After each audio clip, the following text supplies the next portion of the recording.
ইনকিলাব মঞ্চের মুখপাত্র ওসমান হাদির উপরে দুর্বৃত্তরা গুলিবর্ষণ করেছে। তিনি হাসপাতালে অপারেশন নিয়েছেন। এখন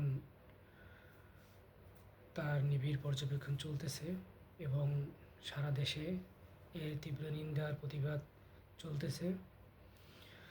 ওসমান হাদির উপর এই দুর্বৃত্তদের হামলায় দেখতে গিয়েছিলেন ডক্টর শফিকুল ইসলাম, জামাতে আমির।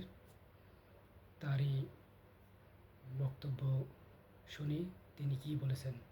আমরা অন্তরের গভীর ব্যথা নিয়ে এখানে দেখতে এসেছিলাম। তাকে ওটির ভিতরে অপারেশনের জন্য নেওয়া হয়েছে। তার চিকিৎসা ক্ষতিগ্রস্ত হতে পারে, এই জন্য আমি ওটিতে ঢুকি নাই, ওটির বাইরে ছিলাম। তার দুজন ভাই, তার বোন, আত্মীয় স্বজন, তাদের সাথে কথা হয়েছে। আমরা এই ঘটনায় স্তম্ভিত, আমরা এই ঘটনায় বিস্মিত এবং ক্ষুব্ধ। এই ঘটনা যে সমস্ত কাপুরুষরা ঘটিয়েছে, আমরা তার তীব্র নিন্দা জানাই এবং আমরা চাই অবিলম্বে কাপুরুষদেরকে খুঁজে বের করে শাস্তির আওতায় আনা হোক।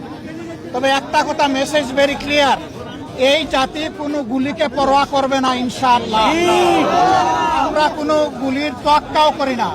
কেউ যদি আবার নতুন করে ফ্যাসিজম বা সন্ত্রাসের রাজত্ব বাংলাদেশে কায়েম করতে চান, তাহলে খুব দেরি হবে না, যথাযথ জবাব পেয়ে যাবেন ইনশাআল্লাহ। এখন সমস্ত ষড়যন্ত্র রুখে কাউকে এই ধরনের নোংরামি করার সুযোগ দেওয়া হবে না। বাংলাদেশের মাটি কারো বাপদাদার জমিদারি না, এটা 18 কোটি মানুষের সম্পদ। এই সম্পদ পাহারা দেওয়ার দায়িত্ব আমাদের সকলের। আমরা সেই পাহারাদারি করব ইনশাআল্লাহ। আমরা এই সমস্ত হত্যা চেষ্টা যারা চালিয়েছে, গুলি যারা চালিয়েছে, তাদেরকে অবিলম্বে খুঁজে বের করে শাস্তির আওতায় আনার জন্য সরকারের প্রতি আহ্বান জানাচ্ছি। সরকারের কোনো ধরনের ঢিলামি এখানে বরদাস্ত করা হবে না।